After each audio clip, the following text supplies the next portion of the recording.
Q&A. So we'll stop the recording right before the Q&A. Okay, so without further ado, please, Nazanin, the floor is yours. Thank you very much.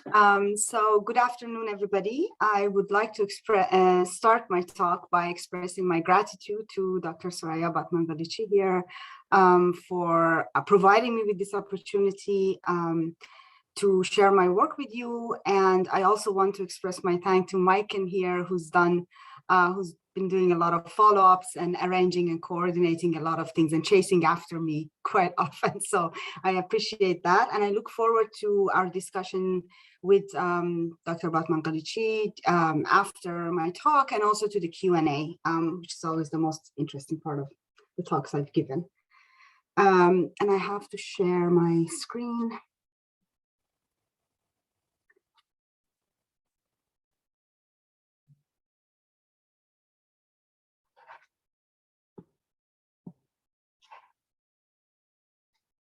Very good.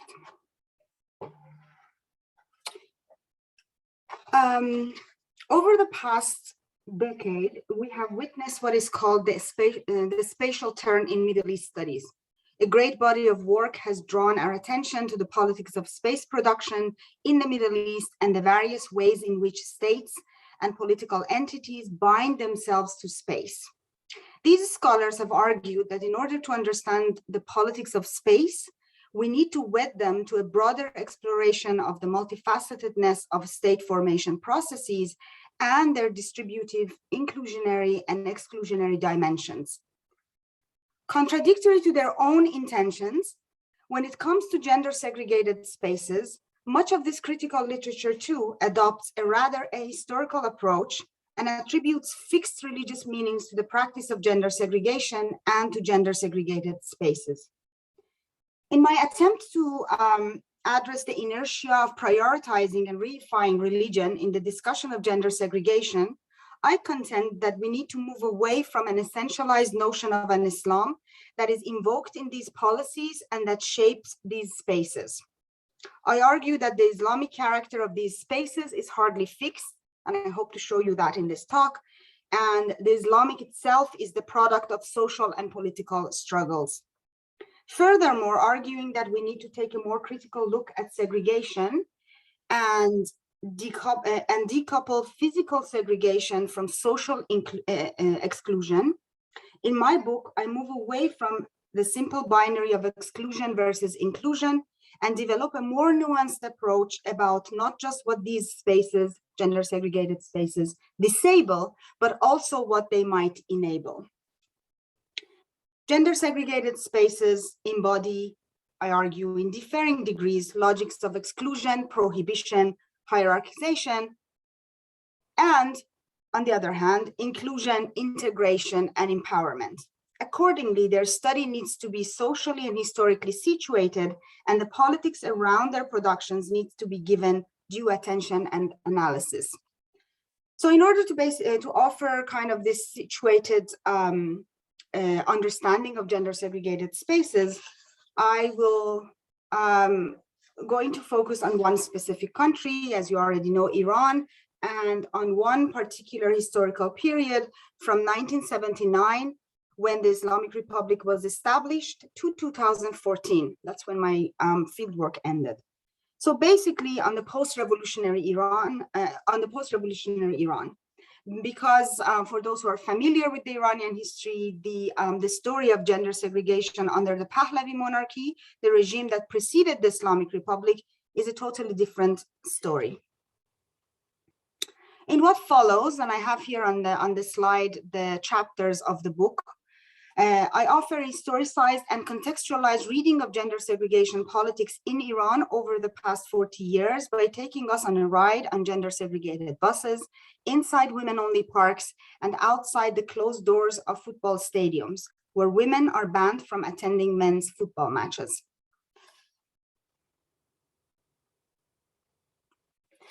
The story starts in 1979 with the dissolution of the Pahlavi monarchy and the establishment of the Islamic Republic of Iran. This foundational moment required a process of refashioning the state, creating a vision of an Islamic state And this process largely focused on the spaces where everyday life was lived. Women were central to the crafting of this vision. They became subjects and symbols of Islamic morality. Their bodies were both on a stage and the stage upon which various politics and ideologies played out. Therefore, Islamization involved and to a large extent relied on the implementation of mandatory veiling and the formalization of gender segregation.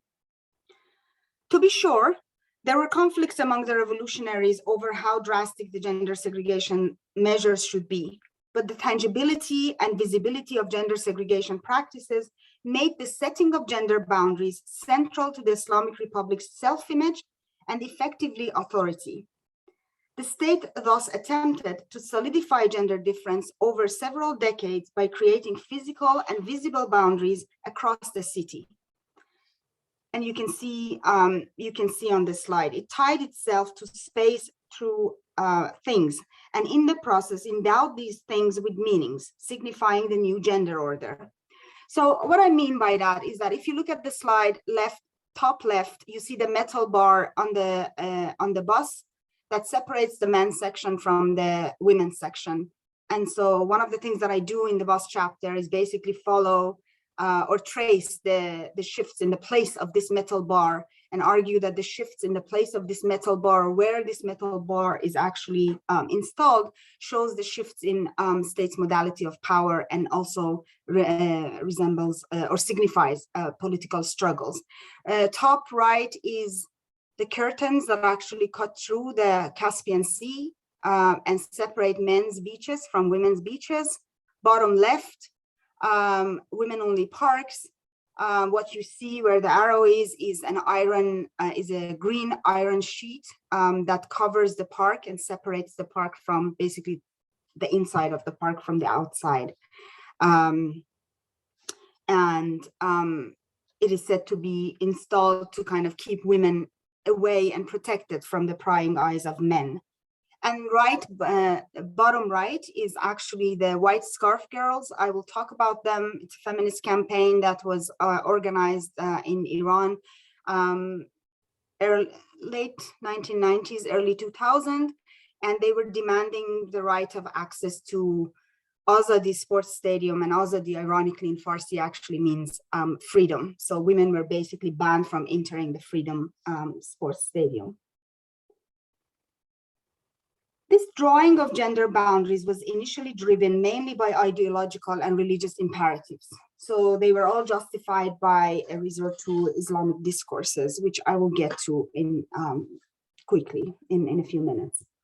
My goal, however, is to reveal the porosity of gender boundaries and the continuously shifting form, content, and signification of gender segregated spaces. So the main question that I try to answer or address in my book is, what does the transformation of gender segregated spaces tell us about the changing modalities of state power in Iran?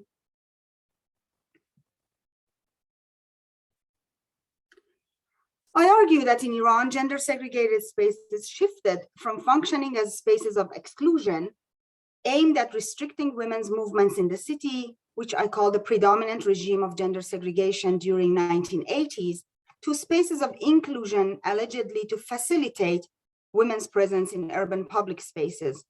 The shift from one regime of segregation to the other reflects and is enabled by a shift in the state's mode of regulation from prohibition, the disabling of undesired effects, to provision, the enabling of desired effects. Although the form and intensity of gender domination have varied over time, I argue that the changing balance in the state's mode of regulation from prohibition to provision is managed through the discourse of protection and is consistently accompanied by the characterization of the state as protector. So the state, whether it's prohibiting or providing, appears to be protecting something, usually women's bodies, but women's bodies from something. From protecting women's virtue and chastity in the name of Islamic morality during 1980s, to protecting women's rights and safety in the name of secular liberal citizenship in the 2000s. So let me stop reading and just, so this is basically the summary a summary of the argument in my book, where I talk about, where I differentiate between two different kinds of gender segregation regimes, gender segregation regime of the 1980s, and then gender segregation regime of 2000s. And I am separating these regimes basically for analytical purposes. Otherwise, all of these shifts that I highlight here, you can still see the prohibitive elements of state as a regulator. So the state as a regulator still prohibits certain things, but I'm talking about the predominant feature in each of these regimes. So we see a shift from state's mode of regulation from prohibition to provision. We see that women have during 1980s, mostly when it came to gender segregation, women were addressed as moral subjects, as the carriers of Islamic morality or symbols of Islamic morality, and therefore they had to be properly Islamic. To 2000, where women are addressed as citizens with needs and rights and demands. The discourses with which the state has justified the expansion of these spaces, the creation and expansion of these spaces, we see a shift from Islamic discourses of piety and chastity, as I just mentioned, to more secular discourses such as public health discourses, safe sexual harassment-free rights, and women's right to their personal space and all that. And what I want to highlight here and emphasize that gender domination persists regardless of the type of gender segregation regime.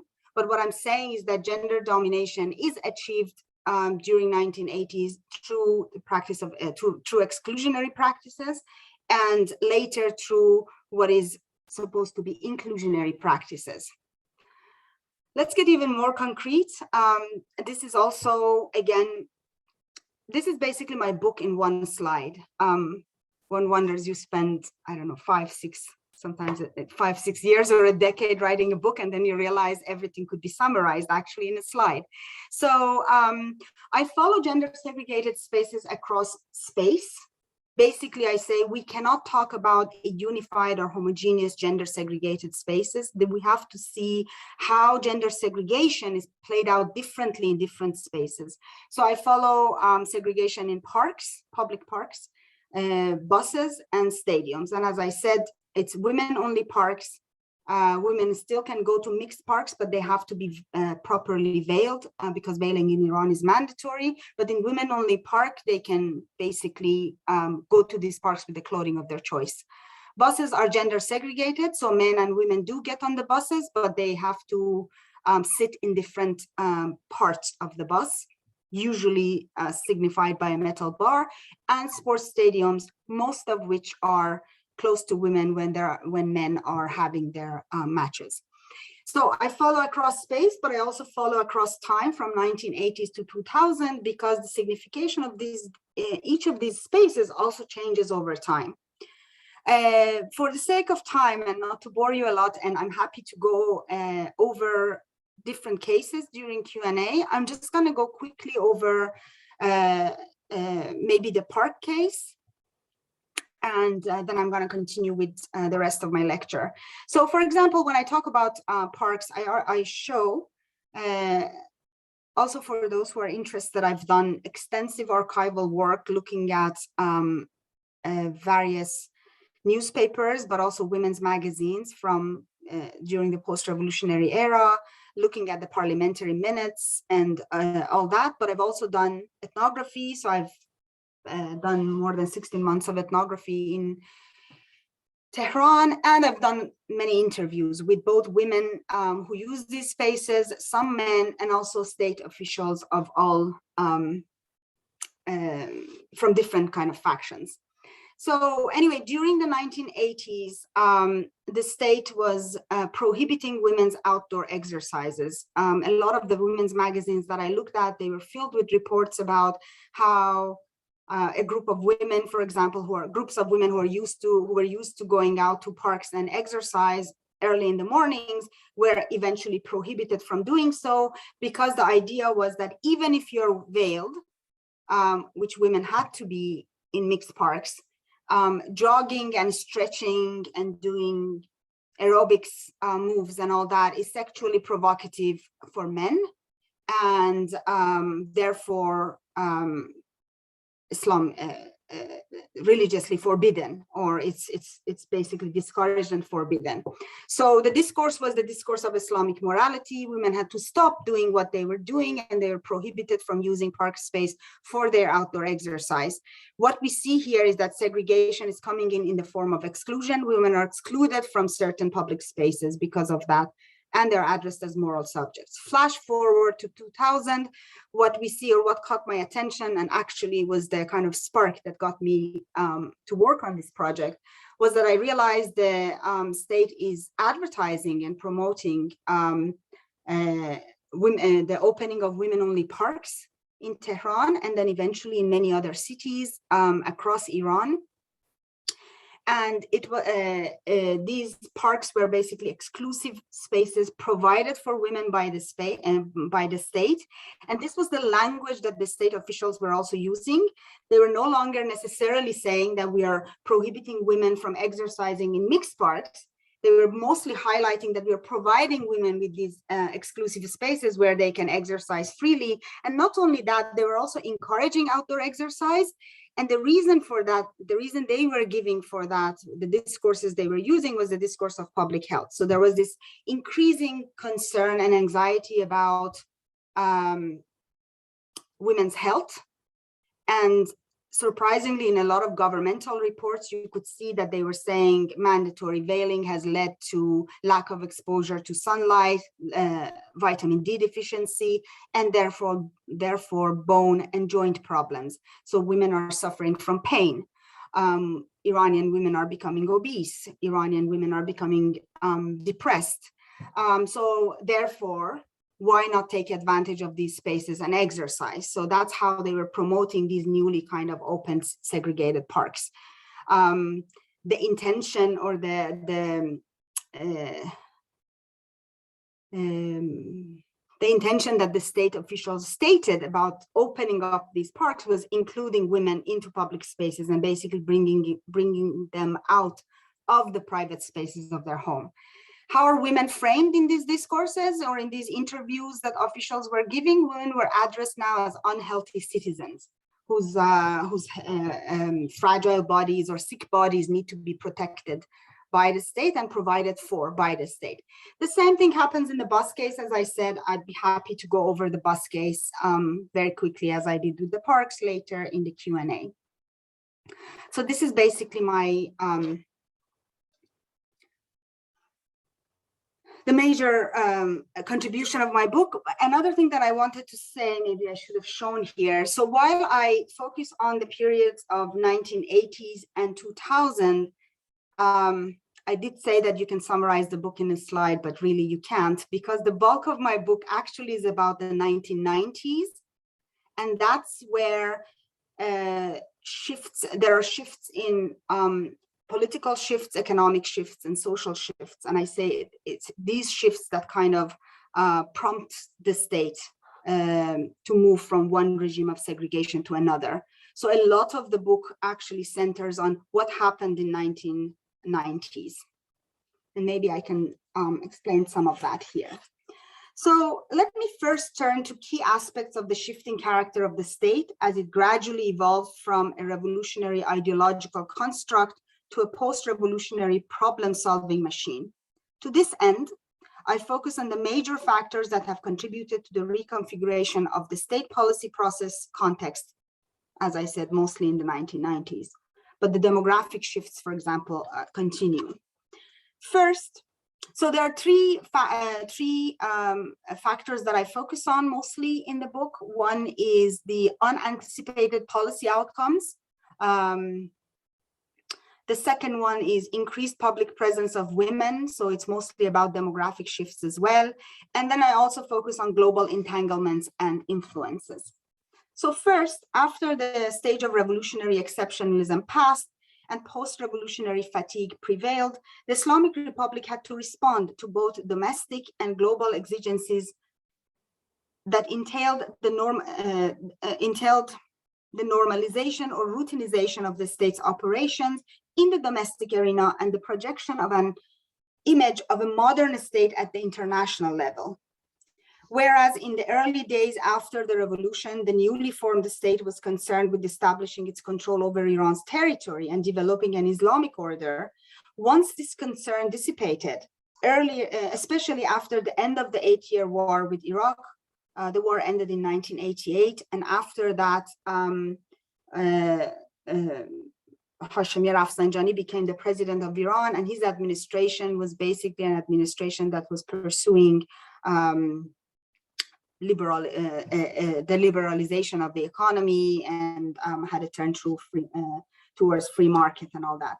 So the state found itself caught up in a web of unexpected consequences resulting from its earlier policies. So Rafsanjani's administration basically had to launch new policies, of course, but also a lot of its policies were reacting to the previous policies, basically the policies that were implemented during the 1980s. It became clear that mandatory veiling produced complications for women that were framed by the officials as health problems, such as depression, joint diseases, and obesity. These sick bodies needed to be taken care of. Added to that, the state's urban development project had satisfied certain needs, such as housing provision for an expanding city population, but had led to shrinking living space, environmental degradation, the proliferation of cars, and heavy traffic. Urban mobility was constricted, therefore. Citizens needed and demanded an enhanced public transportation system. These constricted and frail, yet demanding and revolting bodies, the products of earlier decisions and state policies, could not be ignored, and their needs were to be addressed and admittedly defined by the state in its post-revolutionary phase. So that's one thing. Second, women's rising levels of education, economic independence, and public presence led to their developing a sense of entitlement to city spaces. They gave rise to demands. Various scholars have pointed out that the populist streak was strong in the revolution from the start. Therefore, the Islamic Republic has had to constantly find ways of satisfying the population's aspirations and demands. As such, women's demands for broader access to public spaces could no longer be dismissed or overlooked. As time passed, the state found it futile to impose a gender-segregated spatial order through prohibition in the face of external and bottom-up pressures, and shifted to coupling the practice with the idiom of provision. This shift led to the mushrooming of women-only spaces such as cafes, concerts, colleges, and so on. Recently, I also read, I think I also mentioned it in the book, women-only car washes. So a lot of these women-only spaces are actually opening up. And some other scholars have pointed out how these spaces are now looked at as profitable. So they also create a lot of profit. Women-only banks, that was another initiative. Third, despite its emphasis, the state's emphasis on combating imperialism in its political, economic, and cultural variants, the Iranian state did not exist in a vacuum. It had become difficult for the state to keep global influence at bay and insulate women from global discourses and trends, while the need for Iran to integrate into the global and regional systems made it sensitive to external pressure and scrutiny. For example, the global rise of the discourse on healthy bodies and women's rights to health crept in, producing women's desire for fit bodies. In the book, I have an anecdote where I highlight that how during 1980s, for example, I don't know if our Norwegian audience here, I think many of the audience are probably, anyway, our international audience here are familiar with Jane Fonda. Sometimes I'm very aware, now that I've moved out of the United States, I'm aware that a lot of these figures are very, very US based. But anyway, Jane Fonda, I think, is an international figure. And so a lot of Jane Fonda videos were, a few Jane Fonda videos were found in middle class or well-to-do households in the capital. Whereas now, but also in 2010, when I went to Iran, what you would see is that in every district of Tehran, in every neighborhood, you could see several gyms, several yoga classes, and sports clubs, basically for women. So, so we can see how the global discourse of healthy body crept in, how this kind of shaped women's desire to become more fit and follow these kind of international norms of beautiful and fit bodies, and how that led to the demands, basically. Global discourses of women's rights and gender equality have also been generative of actions at the local level, giving rise to various feminist campaigns, such as the one that I actually refer to in the book, the White Scarf Girls, who demanded access to football stadiums. But what I do, and I would have wanted to do even more, is that I don't treat the global just at the discursive level. I also look at the connection or the interconnections between basically international relations, but also the connection of the Iranian state, the dynamics between the Iranian state and international and transnational bodies such as the International Monetary Fund, the FIFA or Asian Football Confederation, or World Health Organizations. And I show in each chapter and in each case, I show how the kind of relationship that the Iranian state developed, for example, with WHO, how the role of WHO in the spread of urban health initiatives in Tehran. So I document that. The tensions between the Iranian state and the sports ministry or sports federation with FIFA and the Asian Football Confederation, how these tensions led to the segregation at the sports stadium, or has kept doors basically closed. There's a nuance there and a twist there. I can get to that. The door opens every once in a while. You see the door open, a few women go in, and then the door is closed again. So the predominant thing is still is that the door is closed to women. Or how UN Habitat, for example, was involved in helping Tehran municipality privatize the bus company, and how that privatization actually allowed the state to expand gender segregation and launch women-only buses. So that's my treatment of the global and the international as well. These transactions and transformations unsettled the gender order as initially imagined by the architects of the Islamic Republic and created what I call gender boundary crisis. A gender boundary crisis occurs when too many things grow and form outside the state's control zone, when bodies and behaviors fall outside the state-sanctioned gender boundaries, in effect undermining the state's regulatory authority. In several instances, for example, the spaces the state defined and demarcated with the aim of containing gendered bodies were not sufficient and did not correspond to the needs of a changing society or to the aspirations of women. In the gender-segregated buses, the smaller space reserved for women at the back became too little, too hot, and too uncomfortable. And these are all in quotation because I've picked up these terms from women's letters to women's magazines. The state-sanctioned disposition of female bodies and the limits on women's ability to exercise in the open air could no longer suppress their growing desire to engage in healthy lifestyles and pursue leisure activities.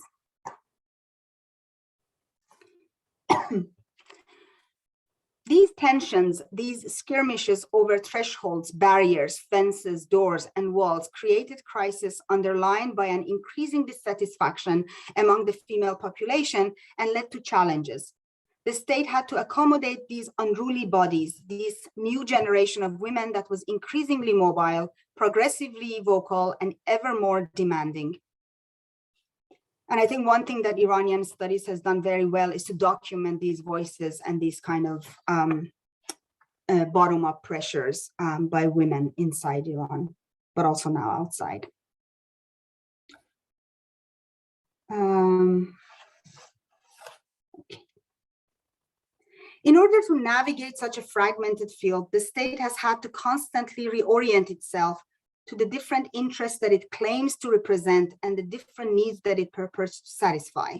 Confronted with the gender boundary crisis, and serious challenges, both externally and internally, to its role as boundary maker, the state has opted for adaptation and change by adopting accommodative strategies. Again, for the sake of time, I'm not going to go into these accommodative strategies because basically in each case, I show how when a gender boundary crisis occurs, how the state tries to resolve that tension and what does it do. So I'm going to leave this for Q&A. If you want, I'm happy to come back to it. What I'm offering here then is a picture of a flexible yet fragile state that has managed to respond and adapt to internal and external pressures, whose access to resources has expanded over time, and which has developed a bureaucratic infrastructure in the post-war reconstruction era. In addition, the enlistment of technocrats into the state, such as the transportation experts at the bus company that I interviewed, or the doctors at the municipality's health offices, has made it possible for civil administrators to reformulate gender boundary crisis as social problems, pathological conditions that warrant intervention by various state organizations. For example, access to exercise space can be a political issue, or in Iran, it could be religion and politics are very, very much intertwined, so it could be a religio-political issue. But could be framed and handled as a technical and medical decision. Reformulating the gender boundary crisis as a technical or medical issue helps de-escalate political tensions and shape a problem space to which the state has a solution. So the state, in a way, also takes by formulating problems as a matter of technicality, or in the case of exercise as a medical issue, it takes the issue out of the hand of the clerics. It takes the issue away from the religious field and turns it into a technical issue and problem that needs technical responses. The paradox in this is that interventions to address such technical and depoliticized issues opens up spaces for the articulation of further demands, contestation, and ultimately politicization of domains that had prior to this remained outside the state's purview. The state has to provide more and respond to demands and expectations in order to provide. And in order to provide, it has to stretch itself far into the everyday life. I think for at least the Iranians here in the audience, when you are in Iran and when you are in Tehran, where I was, you could feel the presence of the state in the very even private corners of your everyday life. It is at these extreme edges that its power, the state's power, is being challenged. As the state extends its reach and jurisdiction into the previously unregulated and obscure corners of everyday life, it encounters and has to engage with more groups and their claims. The result is much more negotiation, friction, and occasionally conflict. So one of the things that I also highlight in the book is that usually people who study the state, they remain at the national level. What I was interested in was to understand the state, the everyday state. The frictions, the negotiations between women and the guards at the stadium, for example, or women and the bus drivers who were tasked to make sure that men and women abide by, follow segregation rules. And the state can manage to kind of solve these tensions or respond to these tensions while it has the resources to do so. But when the state fails to provide, frustration spreads to a wider part of the population. In this sense, the state governs too much and as such undermines itself. The state's ability to govern efficiently and to regulate and provide depends on the resources at its disposal and the mechanism of redistribution it uses. If these start falling apart, especially in a failing economy, the state could find itself deprived of the means to generate consent and of the compliant citizenry it craves, as various waves of protest in Iran in recent decades have indicated. And we see that the protest cycles are shrinking, they're becoming smaller and smaller. So we see more protests, more waves of protests in Iran. But let me now turn to the Islamic. So there are, just to conclude the state part, I wanted to show an image of a flexible yet fragile state, but I also wanted to show that states, as I said at the beginning of the talk, do not just disable undesired effects, they also enable desired effects. So they don't just disable other non-Islamic ways of life, they also enable Islamic ways of life. And they enable it in a way that make, for example, using women-only parks more appealing for many women who are not even religious or who are not even practicing Muslims. But let me now turn to the Islamic aspect of the Islamic Republic, starting with an anecdote. In 2009, in a short phone conversation, Waliullah Shahpour, the director of the bus company of Tehran in the early years of the post-revolutionary phase, told me, "It's not like there was a manual about the Islamization of the bus space. We did what we thought was right, what we were told was right. Did we make mistakes along the way? Yes, we did. It was all an experiment. We were creating the manual as we went." This admission was echoed in numerous conversations I've had with officials tasked with giving shape to the Islamic in the Republic. Islamization was not and is not a predetermined coherent project. It takes its shape in the process, and so does the place of women in it. Indeed, the Islamic character of the state has had to coexist, fuse, and compete with other imperatives and forms of governance, such as technocratic imperatives, rule of experts, pragmatic considerations regarding the viability of the state, international influences, conditions, conditionalities, and trends such as neoliberal governmentality, etc. The Islamic then is itself the product of social and political struggles, a blueprint continually invented and revised at the same time as an elusive, fuzzy destination, always in dialogue with the domestic and international challenges and opportunities the Islamic Republic faces. In the 40-year-long journey of the Islamic Republic, gender segregation has been transformed, I argue in the book, from a means of imposing an Islamic lifestyle, a moralizing tool, to a means of enabling a lifestyle that can be deemed Islamic or even a quality of life enhancing measure. By the same token, the various initiatives undertaken by the state and local government as part of their Islamization project have acquired the quality and rationality of services, as the following quote from Iran's supreme leader's address to the members of Tehran's City Council in February 2014 indicates. So these are the words of Iran's leader. An Islamic city is one which is clean, with good infrastructure, and one that is accessible, one with accessible services for all citizens. A city which enables an Islamic way of life. So what I want, so it is interesting here because we see how the notion of the Islamic moves away.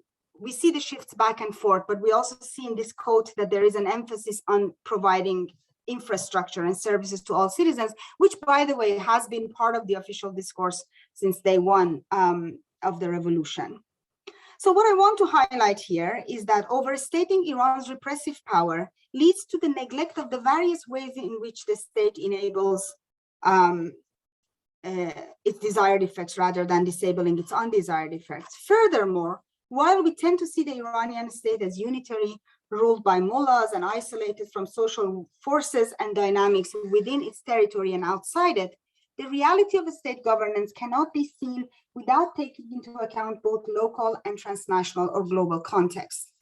So what I'm saying here is that for those of us who are interested in or who are wondering about the questions about the endurance of authoritarian states, what I'm trying to highlight here is that it is not enough to focus on the repressive measures that authoritarian states use to repress the population. We also need to look at the ways in which they turn protest and objection into consent and compliance, or the ways in which they kind of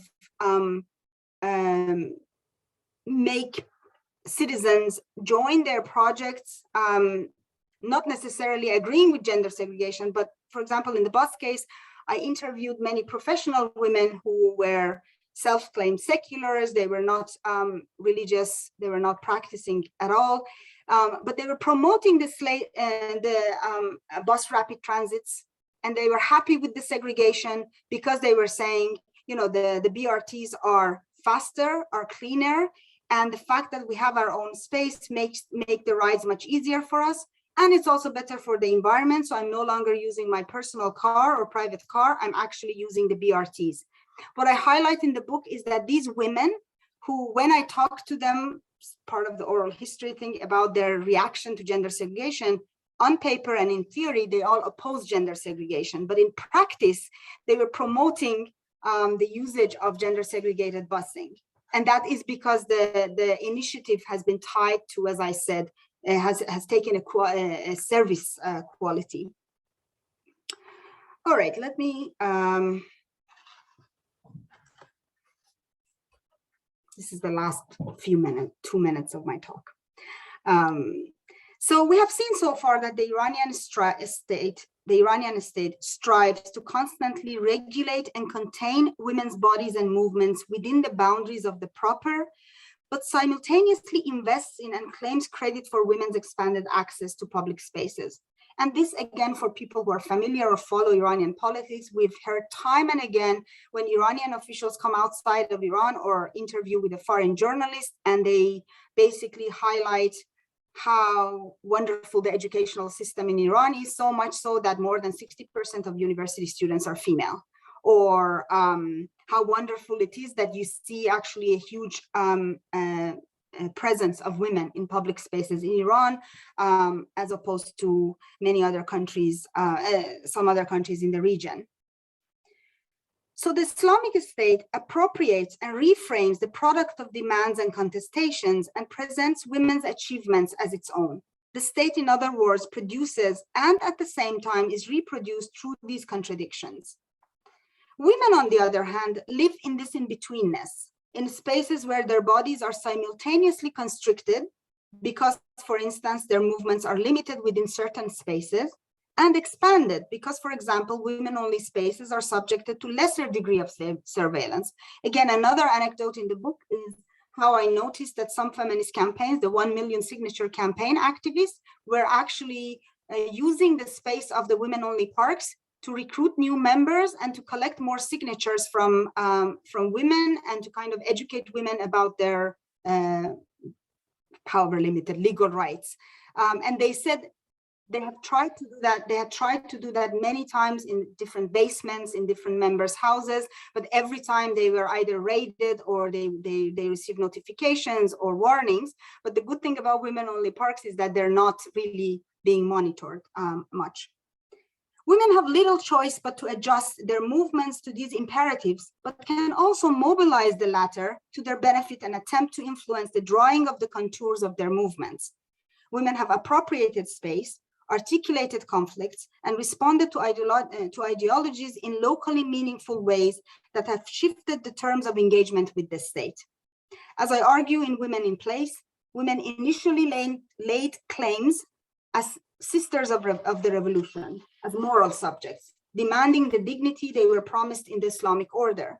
Eventually, and with the shift in the state's discourse from addressing women as moral subjects to citizens with tangible needs, rights, and demands, women could mobilize around other categories as mobile citizens, bus passengers, as clients of privatized services on the buses, for example, or as citizens and clients in need of health-related and welfare services, and as spectators of national celebrations such as the sporting matches. As such, they laid claims on different parts of the city and demanded full access to various corners of it. Over time, therefore, women have found themselves in different positions in the city and vis-a-vis the state. Some women are included and benefit from state policies more than others. Not benefiting from policies can equally be a choice or something inflicted upon certain women. The terms inclusion and exclusion do not readily convey the complexity and multiplicity of experiences, gratifications, and predicaments of being in and out of place, what I call differential exclusion and inclusion. What is more, the very same women might find themselves in different positions on this continuum of inclusion and exclusion, of being or feeling in and out of place in different contexts and moments, and they may experience both prohibition. For example, they may be banned from entering a stadium, and provision, they might benefit from leisure and recreation services in women-only parks at the very same moment or at different times. While in the eyes of the state, women are supposed to have a specific place in a system of gender difference and to be kept within its confines, the exigencies of domestic and international political, economic, and bureaucratic circumstances on occasions require the state not to rigidly police gender boundaries, to initiate and implement policies informed by what I call flexible sexism. It is this coexistence of elements of flexibility and rigidity at the core of the Islamic Republic that shapes a terrain marked by paradoxes lived day in and day out by Iranian women. Thank you very much. I'm ready for a discussion and questions. Thank you so much, Nazanin, for this very enlightening book talk.